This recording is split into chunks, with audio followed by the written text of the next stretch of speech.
sebagai orang percaya membangun keintiman dengan Tuhan setiap hari, bukan hanya pada waktu tertentu saja. Kita belajar dari salah seorang tokoh Alkitab yang sangat populer dan juga menunjukkan teladan yang baik bagi kita, bagaimana dalam hidupnya ia selalu membangun kedekatan dengan Tuhan. Bacaan firman Tuhan terdapat di dalam kitab Mazmur pasal yang ke-27 ayatnya yang keempat.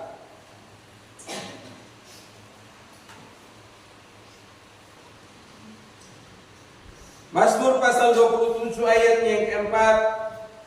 Demikian bunyi firman Tuhan.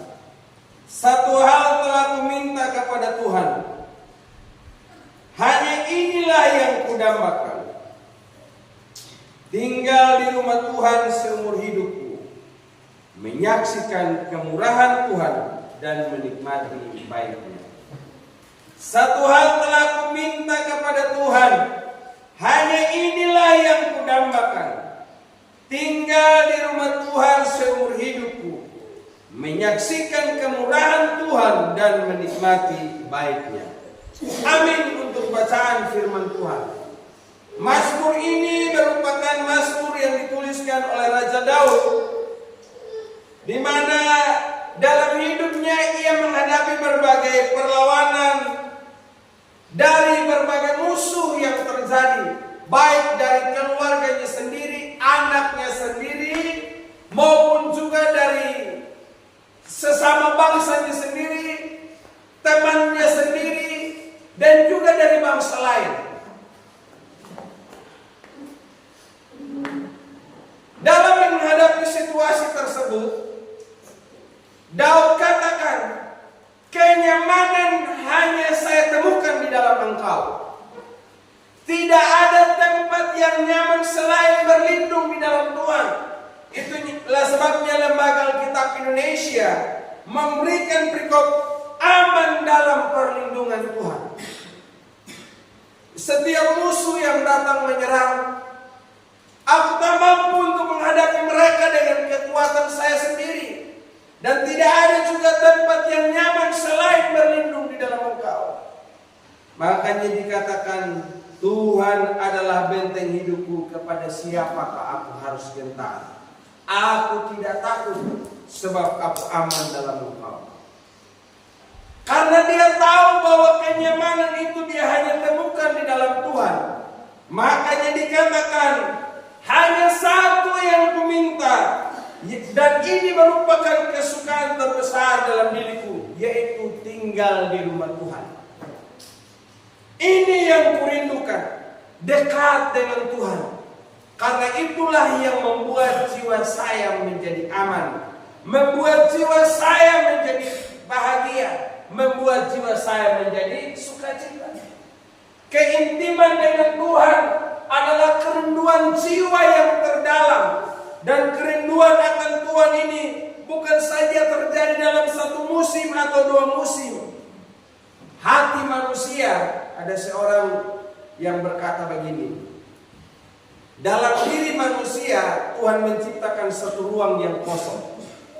Dan ruang yang kosong itu tidak bisa diisi dengan apapun selain kehadiran Tuhan. Yesus berkata, tinggallah di dalam aku dan aku tinggal di dalam kamu, maka sukacitamu menjadi penuh. Hanya dengan kita mengizinkan Tuhan tinggal di hati kita, tapi yang nyimiri nandani klayeti dan yuta, maka hati kita menjadi penuh sukacita. Tapi kalau Tuhan tidak ada dalam hati kita, membuat hati kita menjadi hati yang selalu berduka, hati yang bersedih, hati yang terus menangis, hati yang terus ada di dalam kekhawatiran. Seorang pendeta terkenal beberapa tahun lalu, dia menulis satu buku, yaitu Kehidupan yang Digerakkan oleh Tujuan. Namanya adalah Rick Warren. Rick Warren adalah seorang hamba Tuhan yang sangat terkenal di Amerika. Beberapa tahun silam dia pensiun dari pendeta, dan dia beri kesempatan kepada generasi selanjutnya untuk melanjutkan pelayanan yang dipercayakan. Gerejanya sangat besar, Dia tuliskan begini dalam bukunya Kehidupan yang Digerakkan oleh Tujuan. Ada 5 tujuan Tuhan mengapa dia menciptakan manusia. Salah satunya adalah dia menciptakan kita untuk menjadi penyembah. Dia ciptakan kita untuk menjadi pemujinya, sehingga olehnya kita harus senantiasa mendekatkan diri kepada Tuhan. Dari bacaan firman Tuhan ini, saudara, saya temukan ada 3 hal mengapa kita harus dekat dengan Tuhan. Dalam ayatnya yang ke-4 yang kita baca tadi dikatakan, satu hal telah kuminta kepada Tuhan, hanya inilah yang kudambakan, tinggal di rumah Tuhan seumur hidupku, menyaksikan kemurahan Tuhan dan menikmati bait-Nya. Satu hal yang kuminta, inilah yang kudambakan, inilah yang kurindukan. Artinya ada rasa kehausan akan Tuhan.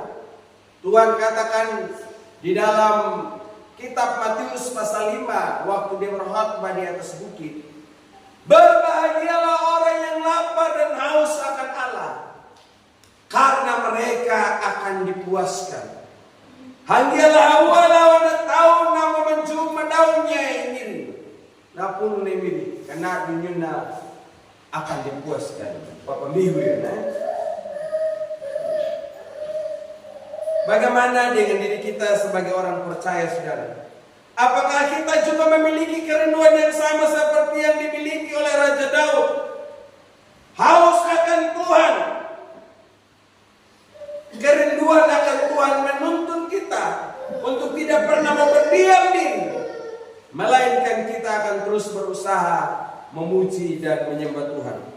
Makanya di dalam setiap persekutuan kita diajak untuk senantiasa memuji menyembah Tuhan.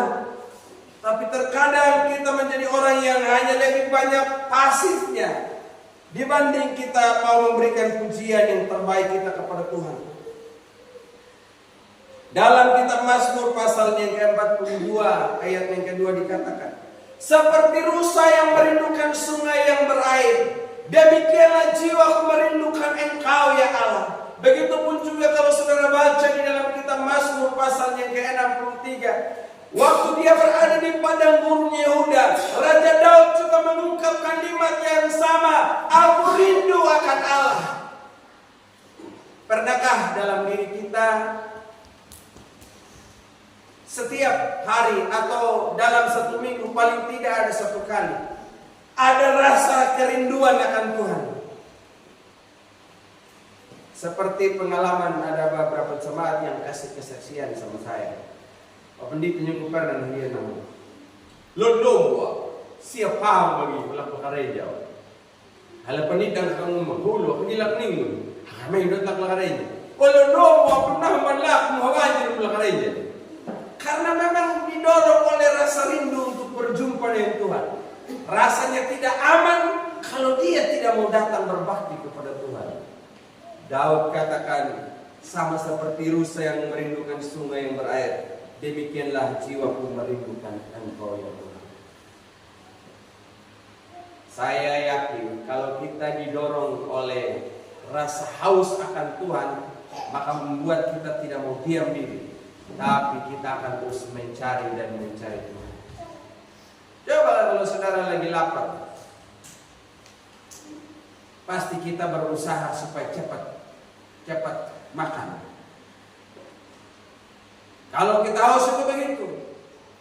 Pengalaman bangsa Israel waktu mereka haus, karena sampai mereka tidak temukan air, mereka mengeluh sama Musa. Musa, mau bawa kami untuk mengalami kelaparan dan kehausan di padang ini. Karena itu sesuatu yang tidak bisa ditahan, sesuatu yang tidak bisa dibendung dalam diri seseorang. Mambungnya Jakarta menjumpa daun nyimir Jakarta rinju lang katakan nyimir. Ngaram buya menama biatanya nalurinda, ngaram buya menama halangita, tapi pada yang menama bata usaha, lapa pakaku yang merundakan nuna, hanya renukul bata rinju bata buang, lapa ibu menyerah nyimir. Tadi sebelum kita ibadah saya tanya sama saudara Pak Alga, oh pulang. Dia bilang, iya saya sudah pulang kemarin. Karena saya pikir saya harus datang beribadah kepada Tuhan. Wah, dia bisa rela, dia punya uang bensin, datang. Saya pikir bukan hanya sekedar datang, tapi memang itu karena didorong oleh rasa rindu untuk berjumpa dengan Tuhan. Dan saya sangat bangga dengan saudara sekalian, semua saudara jemaat di sini. Saya melihat saudara punya rasa lapar haus akan Tuhan. Saya lihat setiap minggunya kita punya secara kuantitas kehadiran kita dalam beribadah, kita itu selalu rajin, selalu setia dengan Tuhan. Dan saya percaya sesuai dengan tema kita pada tahun ini, yaitu bagaimana tahun ini ditetapkan sebagai tahun perubahan. Saya merasakan ini adalah tahun di mana benar-benar kita berubah. Saya juga mau berubah jadi lebih baik, saudara juga berubah menjadi jemaat yang lebih baik. Kita sama-sama berubah. Kita akan terus semakin meningkatkan kualitas iman kita, saudara.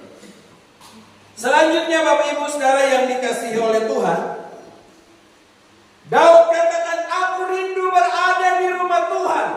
Buat apa dia ada di rumah Tuhan? Untuk apa dia mau dekat dengan Tuhan? Berulang kali saya sampaikan dalam khotbah saya kepada saudara, Daud itu punya waktu 7 kali dalam sehari memuji dan menyembah Allah. Punya kesempatan 7 kali dalam sehari. Daud bukan seorang pengangguran yang tidak punya kerja. Daud ini adalah seorang raja yang memikirkan seluruh rakyatnya. Belum lagi dia punya hubungan kenegaraan dengan bangsa-bangsa lain. Dia punya waktu yang terlalu sibuk. Belum lagi dia urus keluarganya. Tapi di tengah kesibukan yang begitu banyak, dia selalu punya waktu khusus untuk memuji Tuhan. Dia ingat, dia adalah seorang yang dulu hanya seorang gembala domba milik dari ayahnya. Dia belajar di padang gurun sana, dan di situ dia selalu memuji menyembah Tuhan. Maka sesuatu yang dia pernah lakukan, dia tidak pernah lupa waktu dia sudah berada di tahta sebagai orang nomor 1 di Israel. Coba kalau orang lain, saudara, kalau waktu dia susah dia dekat dengan Tuhan, tapi saat dia sudah berhasil, mau cari apa lagi dalam hidupnya? Karena mau cari makan, ini sudah ada makanan. Mau kerja, tinggal dia suruh-suruh dia punya rakyat kerja. Semua dia sudah mewah. Tapi Daud tidak pernah lupa untuk dekat dengan Tuhan. Jadi kalau kita dekat dengan Tuhan berarti adanya kehidupan doa dan pujian penyembahan. Daud ini dia memuji dan menyembah Tuhan. Dengan dia memuji dan menyembah Tuhan, itulah yang membuat hatinya, jiwanya tetap kokoh. Suatu ketika sebelum dia memegang kekuasaan sebagai raja atas Israel, pada Apipia pada Aman Namiyar dari Raja Saul.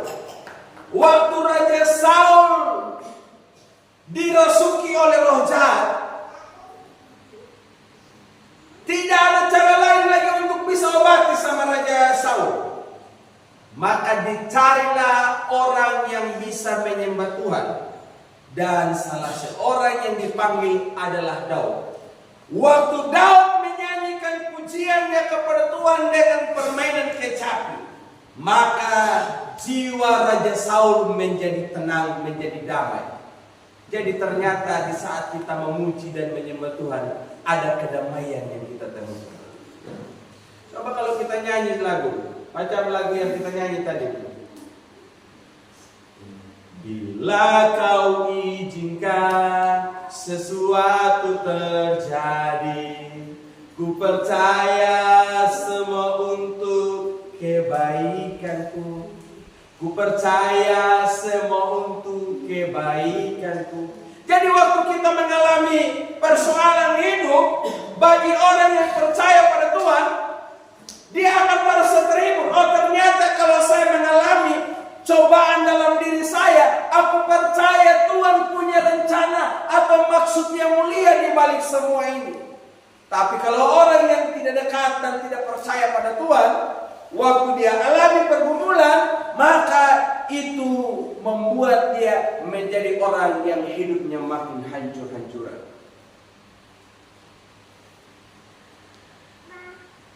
Kalau saudara pergi ke kota Kupang, di situ ada satu jembatan namanya Liliba.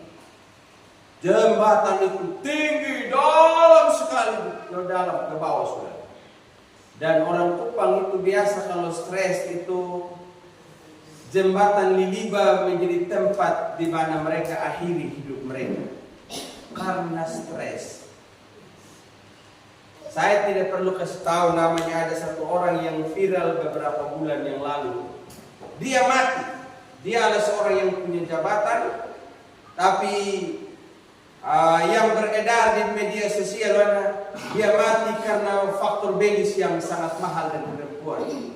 Tapi ternyata ditelusuri dia bukan karena takut medis perempuan yang mahal, tapi dia itu kalah judi online.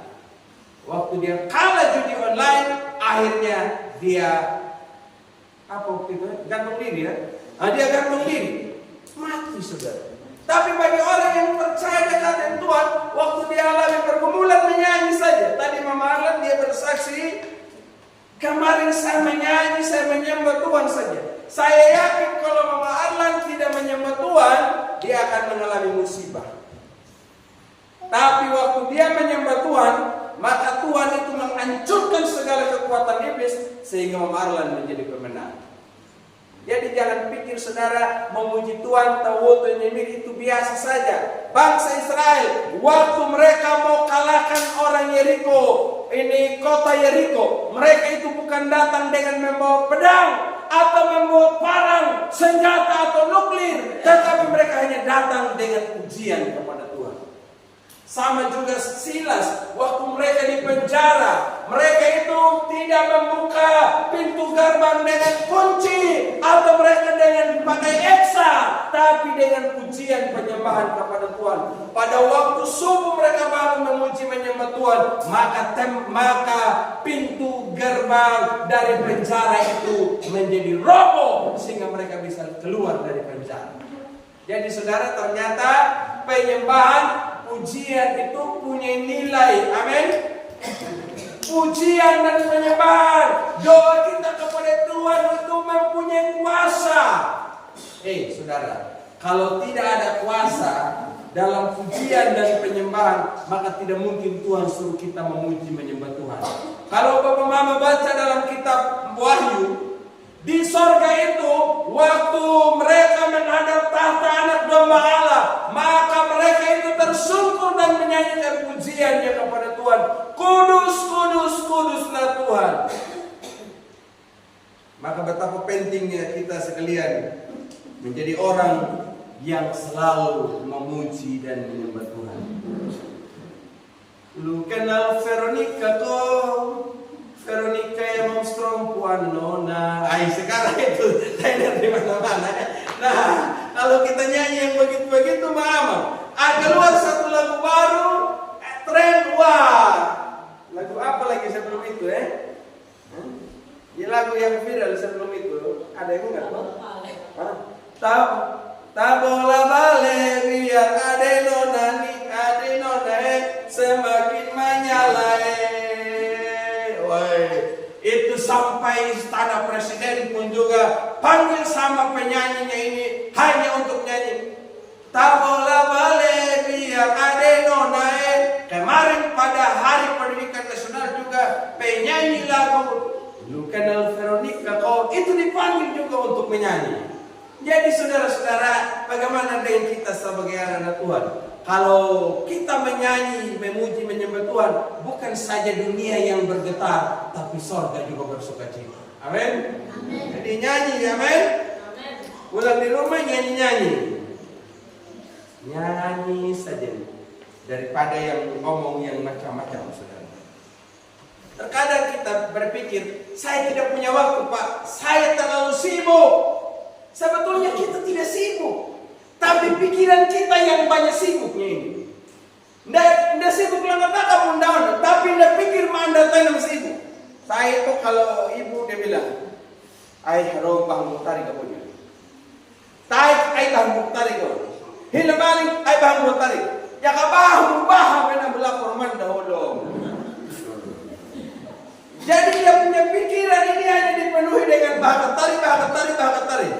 Jadi jangan hanya ngomong-ngomong. Itu kita kalau ini pikiran kita dipenuhi dengan pikiran seakan-akan kita sibuk. Dan orang itu kalau pikirannya sudah tumpul, walaupun dia tidak sibuk, dia akan bilang saya terlalu sibuk. Kita sibuk dengan pikiran kita sibuk main HP. Bangun pagi-pagi saja kita sudah cek kita punya siapa yang komen, siapa yang like, reel saya sudah berapa ribu orang yang nonton. Wah, nah bangun dimulai dengan doa dulu, mama amin. Tapi saya tahu mama dong setia berdoa itu. Saya khawatir yang bapak-bapak saja. Bapak-bapak dong kalau subangun ini untuk rokok ini. Nah, kalau mama saya tahu mereka punya kesungguhan itu. Amin. Nah, jadi jangan kita bilang saya ini terlalu sibuk, karena hanya dengan pujian penyembahan, doa kita kepada Tuhan, kita kembali mengisi rohani kita yang sudah mulai lemah. Ibarat HP, kalau HP udah lemah, saudara perlu cas. Sama halnya dengan rohani kita. Rohani kita akan jadi lemah kalau kita tidak isi di hadirat Tuhan. Isi dengan apa? Tuhan isi kita dengan firman-Nya, dan kita juga akan naikkan pujian dan penyembahan. Saat kita naikkan pujian dan penyembahan, kekuatan baru dari Tuhan diturunkan bagi kita sekalian. Hal yang ketiga, saudara, yang dikasihi oleh Tuhan, kita harus dekat dengan Tuhan. Kenapa? Karena saat kita dekat dengan Tuhan, kita akan menjadi orang yang semakin diubahkan. Daud waktu dia menjadi seorang raja, itu dia sudah melewati proses. Dia itu seorang gembala, begitupun juga dia tidak dihargai dalam keluarga. Lalu Daud juga dia menjadi orang gelandangan. Nah, habis itu lagi kawan-kawannya sendiri juga hendak membunuh dia, keluarga dia juga. Tapi waktu dia menjadi seorang pemimpin, karena sudah melewati yang namanya proses, makanya dia menjadi pemimpin yang kuat. Beda dengan Saul. Saul pada jadi merambah, Tuhan hanya bilang, carilah orang yang paling tinggi di seluruh Israel ini. Dan kalau kau sudah temukan, dialah orang yang kupilih jadi raja. Saul ini jadi raja tanpa proses. Makanya Saul itu mudah jatuh. Tapi waktu Daud menjadi seorang raja karena dia lewati proses, akhirnya dia menjadi seorang pemimpin yang kuat. Walaupun dia juga pernah gagal, tetapi dalam kegagalan itu dia bisa bangkit kembali. Amin. Bangkit, serukan nama Yesus. Oh, dia bangkit kembali. Saudara dan saya, kita akan menjadi orang yang semakin diubahkan kalau kita dekat dengan Tuhan. Sama seperti seorang yang las. Ini kita ada saudara kita, Bapak Windu. Waktu dia las, ini apa? Pahabialan, itu kan harus dibakar dulu itu besi toh. Contohnya beperia kan dia di kawat betonnya. Paenya leep. Padahal besi biasa. Yang paenya leep, Bapak Ibu, kira-kira na warna nuna na mahil white dia ikut seperti warna api atau tidak? Nah, panarada nuna na epi, yang may nuna bahil, hama nuna alun na nyut kabab mama. Yang katakan dahi miri berarti na mangalang na nahuli na naluri na Kristo, yang may ikut na palaku. Seperti orang yang ada di Antioquia, waktu mereka itu hidup di tengah masyarakat yang begitu banyak, orang bilang begini, mereka itu Kristen. Kenapa? Karena mereka hidup sama seperti Kristus. Jadi kalau saudara dekat dengan Tuhan, hidup kita akan semakin diubahkan, mencerminkan kemuliaan Tuhan. Amin. Jadi kalau orang dekat dengan Tuhan itu akan berubah hari demi hari, cara bicaranya akan berubah. Saya beberapa hari yang lalu berpikir, laki-laki semakin tua semakin pendiam. Laki-laki semakin dia tua semakin dia diam. Karena dia hanya banyak berpikir saja. Tapi kalau ibu-ibu makin tua makin cerewet. Percaya atau tidak? Saya kasih contoh. Kalau dia masih bujang, hanya cuma omong sayang, cinta, I love you. Kalau punya suami, makin cerewet lagi. Punya anak satu, tambah cerewet lagi. Cerewet sama suami, cerewet sama anak. Punya anak dua, makin cerewet lagi. Anak satu diam, anak satu yang tukang cerewet, yang bikin dia cerewet. Anak empat makin cerewet. Rumah satu kakak dianggap satu RT. Hanya dimulai dari satu ibu. Kalau dalam satu rumah itu, saudara punya anak 5-6 orang, maka rumah itu akan menjadi kacau. Kalau tidak ada mulut yang berubah dulu, tapi kalau mulut sudah berubah, rumah itu akan menjadi surga buat kita. Amin. Tapi yang dan ini Nyemiri yang datang dari Nyemiri, cerewet. Dari terbit matahari sampai pada masuknya, biarlah nama Tuhan dipuji. Itu lagu sekolah minggu dulu.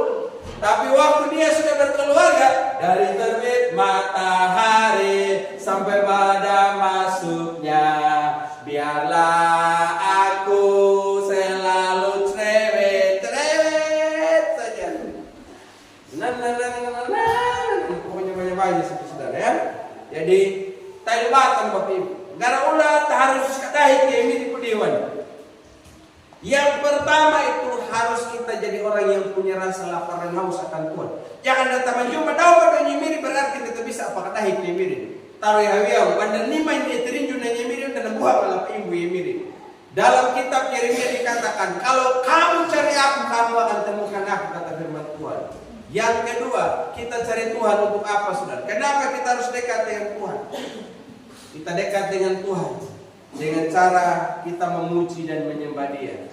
Karena hanya dengan memuji menyembah Tuhan, kita akan mendapatkan kekuatan yang baru dari Tuhan. Dan yang ketiga, kita dekat dengan Tuhan karena hidup kita akan berubah menjadi sama seperti Kristus. Tuhan memberkati kita sekalian.